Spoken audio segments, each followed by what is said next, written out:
I woke up in tears, filled with emotion. It was such a real vision. I remember seeing the skies opening up.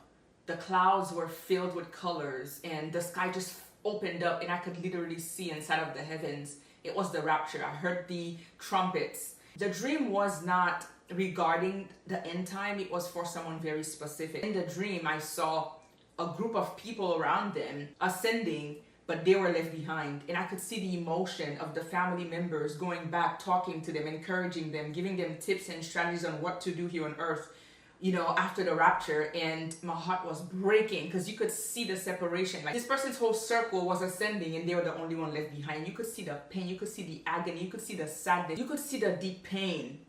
And when I woke up with such emotion from the trumpet and the sky opening up. I knew that this was a message to that person. Like, there's certain things that I feel like God wanted to speak to them about, and I knew I had a message to share with them.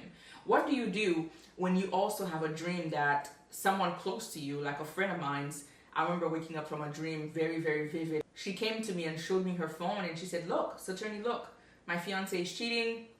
She showed me the text messages, she showed me the thread in the dream, and she basically told me that things are not going well between them. And when I woke up, I knew I had to reach out to her. I remember sending her a message, a voice memo, explaining the situation. I told her, "You need to pray for your relationship." And I didn't know this until after we spoke. She told me she froze when I sent her that voice memo. She hadn't shared anything with me.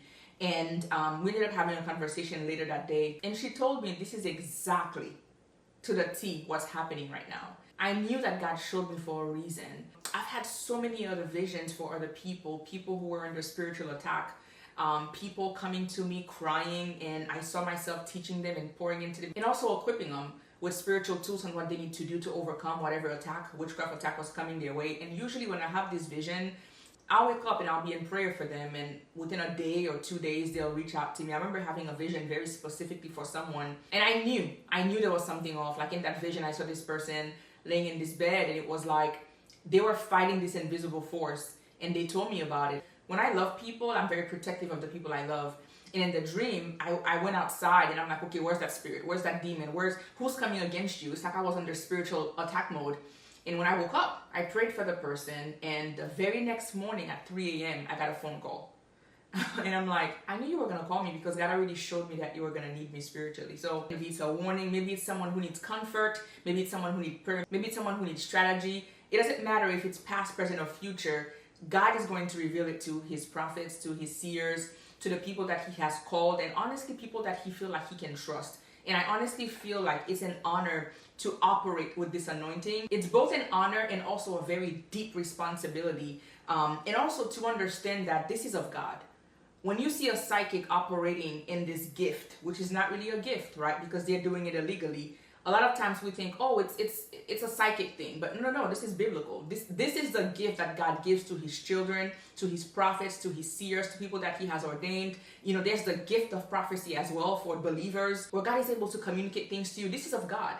So sometimes the enemy will come around and hijack whatever's in scripture, whatever's biblical, to make it his own, to try to give the same gifting, quote unquote, to demonic spirits, right? So we're going to spend some time today to really decipher what is a seer biblically and what is a psychic, because it's not about accuracy. And I think a lot of people, they're pulled into witchcraft, they're pulled into the demonic, or they're pulled into believing someone who's operating as a psychic, as a diviner, as a witch, as a warlock. Because they are accurate, you feel like you can trust them. And sometimes even in the church, you have to be able to discern what spirit is operating behind the person. Is it the Holy Spirit? Is it the Spirit of God revealing, right, this truth to the person, or is it demonic spirit? Because when you go and see a psychic, you're talking to a psychic, this psychic is receiving revelation from a demonic spirit, a familiar spirit, right? A spirit that has been in this person's bloodline, a spirit that has been monitoring the person their whole life. And so these demonic spirits, they're scouting the earth and they're collecting data. So don't be fooled by accuracy, right? Because a psychic is going to be accurate and a seer is going to be accurate. A prophet is going to be accurate, right? And so how do you decipher between the two? Because if you don't know how to decipher between the two, maybe you won't go to a psychic, but what if there's someone within the church who is operating from a demonic spirit or a familiar spirit? So we're going to talk about how to differentiate between the two. One of the things to talk about is the person getting paid to do it, A psychic, when you go to them, you have to pay them. They turn into a business. So it's almost like this is a way for them to make money. They partner with these demons. They partner with those familiar spirits, and you pay them and they tell you what's to come. They foresee the future, right? So they turn into a business, right? But when you're operating with the Spirit of God within you, you don't get paid to share something with someone because you're simply a vessel. The Holy Spirit trusts you with truth. He trusts you with people's lives. He trusts you with people's business, not for you to gossip, not for you to go out there and judge them, but He knows that He can trust you to intercede.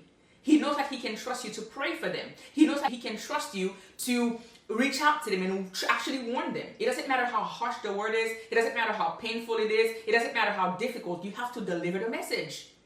Okay? You deliver it in love, but it could be a very difficult thing. Imagine you having to reach out to this friend, letting them know, hey, this is the vision that I have regarding your person.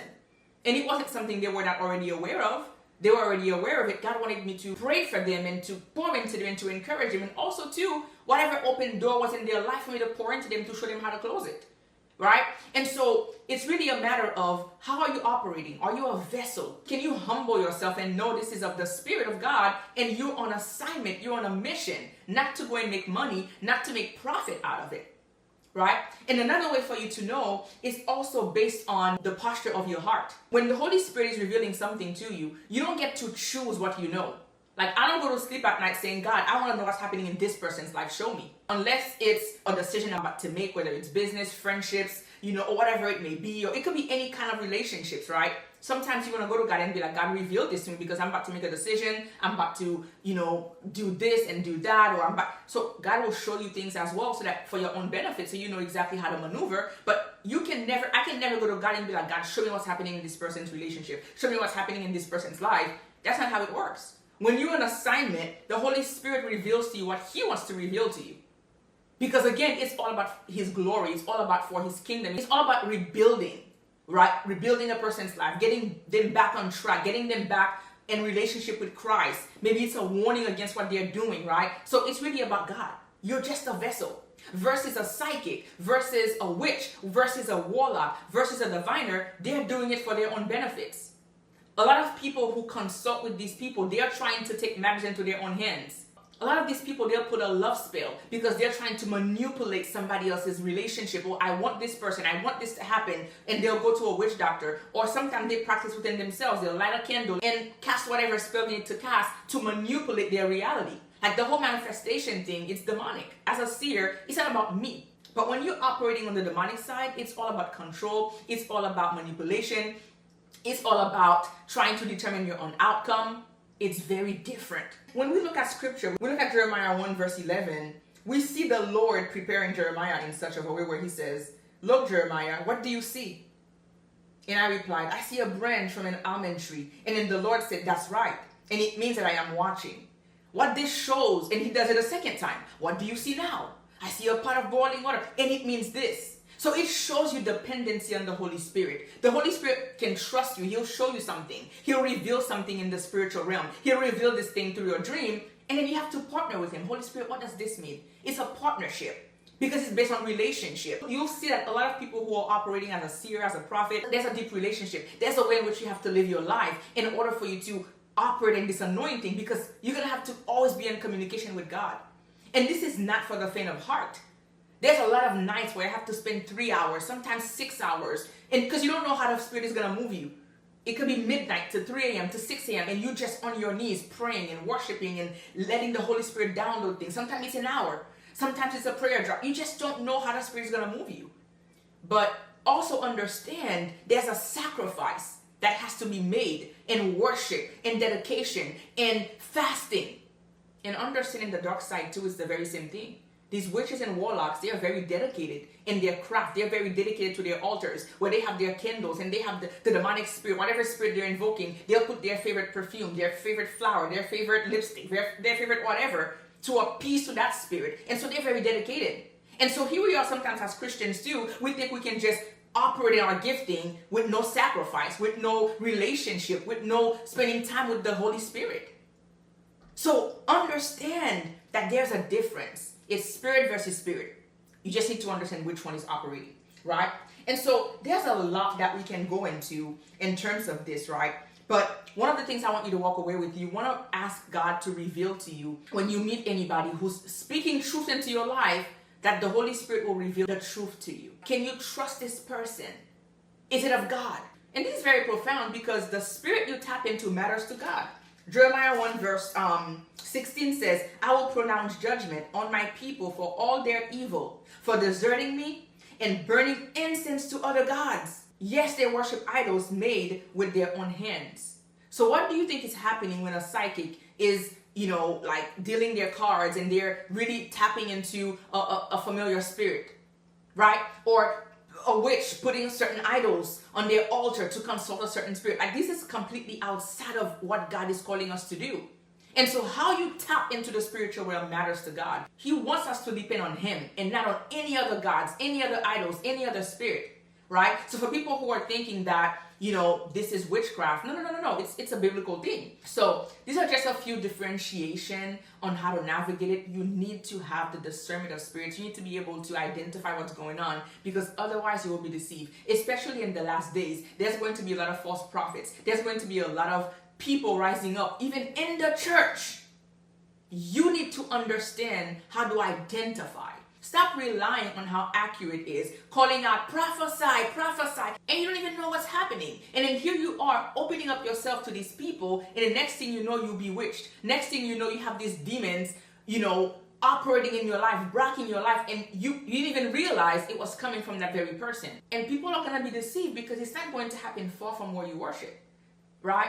And so I hope this video was a blessing to you. I hope it gave you a lot of insight for you to decipher. I invite you to read scripture and dive into it to see how God was able to show things to Daniel as a seer, right? Samuel as a seer, Jeremiah, and even in the New Testament, even after Christ ascended, even after the Holy Spirit was promised and left for us, the apostles had dreams and visions too. God made it so clear that he was going to pour out his spirit in the last days. So I want you to pay attention to your dreams. I want you to go into prayer. I want you to go into fasting. I invite you to also browse right here on this podcast other episodes that talks about the spiritual realm, how to position yourself. I also invite you to subscribe to this channel, because a lot of you are watching but you haven't really subscribed, so that you can get notified of our upcoming videos. And also feel free to like this video. It won't cost you anything, but it will allow us to continue to pour out videos like this to support our audience and to bless you. I love each and every single one of you, and I look forward to pouring into you in our next episode.